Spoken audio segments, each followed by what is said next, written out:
നമുക്കെല്ലാം പ്രകാശം ഇഷ്ടമാണ്. പ്രകാശം നമ്മുടെ പുറമേ ഉണ്ടാകാൻ ആഗ്രഹിക്കുന്നുവെങ്കിലും നാം നമ്മുടെ ഉള്ളിലെ പ്രകാശം നിറഞ്ഞിരിക്കാൻ ആഗ്രഹിക്കാറില്ല പലപ്പോഴും. കർത്താവായ യേശു പറയുന്നു, ഞാൻ ലോകത്തിൻ്റെ പ്രകാശമാണ്. യോഹന്നാൻ 8:12. ലോകത്തിൻ്റെ മോഹങ്ങളിൽപ്പെട്ട് ഉഴലുന്ന വ്യക്തികൾക്ക് കർത്താവിൻ്റെ ഈ പ്രകാശം ഒരു തിരുനാളമായി ഉള്ളിൽ കൊണ്ടു നടക്കുക അസാധ്യമാണ്. കാരണം ആ വ്യക്തികൾ ഇരുട്ടിൽ സഞ്ചരിക്കുന്നവരാണ്. ഭൂമി ഒരു തവണ 24 മണിക്കൂർ കൊണ്ട് തിരിയുന്നതിനാണല്ലോ നമുക്ക് രാവും പകലും മാറി മാറി അനുഭവപ്പെടുന്നത്. ഇന്ത്യക്കാർക്ക് പകലായിരിക്കുമ്പോൾ അമേരിക്കയിൽ രാത്രിയാണ്. ഇതുപോലെ നാമും എപ്പോഴും തിരിഞ്ഞുകൊണ്ടേയിരിക്കുന്നു. ലോകമോഹങ്ങളിലേക്ക് പോകുമ്പോൾ രാത്രിയും, യേശുവിലേക്ക് തിരിയുമ്പോൾ പകലും നമ്മിലുണ്ടാകുന്നു. ഈ പകൽ നമ്മളിൽ നിരന്തരം പ്രകാശിക്കുന്നതിന് വേണ്ടി നാം വിശുദ്ധിയിൽ ചരിക്കണം എന്ന് കർത്താവ് നമ്മോട് ആഹ്വാനം ചെയ്തിട്ടുണ്ട്.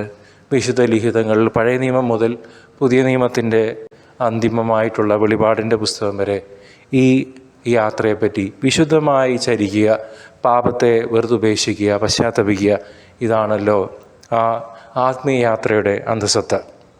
എന്തുകൊണ്ടാണ് നമുക്ക് പ്രകാശത്തിൽ തുടരാൻ സാധിക്കാത്തത്?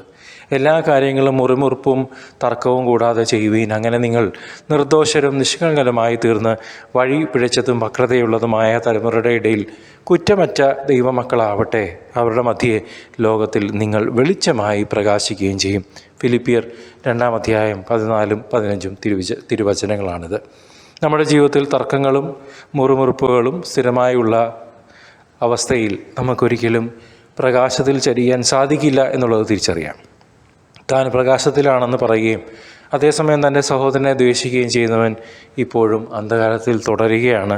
അത് നാവിൽ മാത്രമേ ആ വാക്ക് വരുന്നുള്ളൂ. ആ വ്യക്തിയുടെ ജീവിതത്തിൽ പ്രകാശമില്ല എന്നുള്ളത് നാം തിരിച്ചറിയണം. നമ്മുടെ യഥാർത്ഥ അവസ്ഥയെ ഈ വചനഭാഗത്തിൽ നിന്ന് തിരിച്ചറിയണം. വെറുപ്പ് നമ്മിലുള്ള പ്രകാശത്തെ മുഴുവൻ അന്ധകാരമാക്കി മാറ്റുന്നു. മറ്റുള്ളവരോട് ക്ഷമ ചോദിക്കാൻ പറ്റാത്ത അവസ്ഥ, മറ്റുള്ളവരോട് ക്ഷമിക്കാൻ പറ്റാത്ത അവസ്ഥ നമ്മളുടെ ഉള്ളിലെ ഇരുട്ട് കൂടുതൽ തീവ്രമാക്കി മാറ്റുന്നു എന്നുള്ളത് തിരിച്ചറിയാം. അനേകർക്ക് വഴികാട്ടികളാണെന്ന് അവകാശപ്പെടുന്ന പലരും നാം ഉൾപ്പെടെ പ്രകാശിക്കാതെ ഇരുട്ടിൽ തന്നെ തപ്പി തടഞ്ഞു നിന്നാൽ പലരും ഇരുട്ടിൽ വീഴത്തേയുള്ളൂ. നാമും ആ വീഴ്ചയുടെ ഒരു ഭാഗമായി മാറും. അതുകൊണ്ട് നീതിസൂര്യനായ ഈശോയോട് നമുക്ക് പ്രാർത്ഥിക്കാം. കർത്താവെ, അവിടുത്തെ വെളിച്ചം എൻ്റെ ഉള്ളിൽ കത്തി നിൽക്കുവാൻ, എൻ്റെ ഉള്ളിലെ അശുദ്ധിയെല്ലാം ചാരമാക്കി മാറ്റണമേ. കർത്താവെ, പരിശുദ്ധാത്മാവിനെ നൽകി അനുഗ്രഹിക്കണമേ. അവിടുത്തെ വെളിച്ചം എൻ്റെ ഉള്ളിൽ തിരിനാളം ആയി കത്തി ജ്വലിക്കട്ടെ. മറ്റുള്ളവർക്ക് ഞാൻ പ്രകാശമായി മാറട്ടെ എന്ന് പ്രാർത്ഥിക്കാം.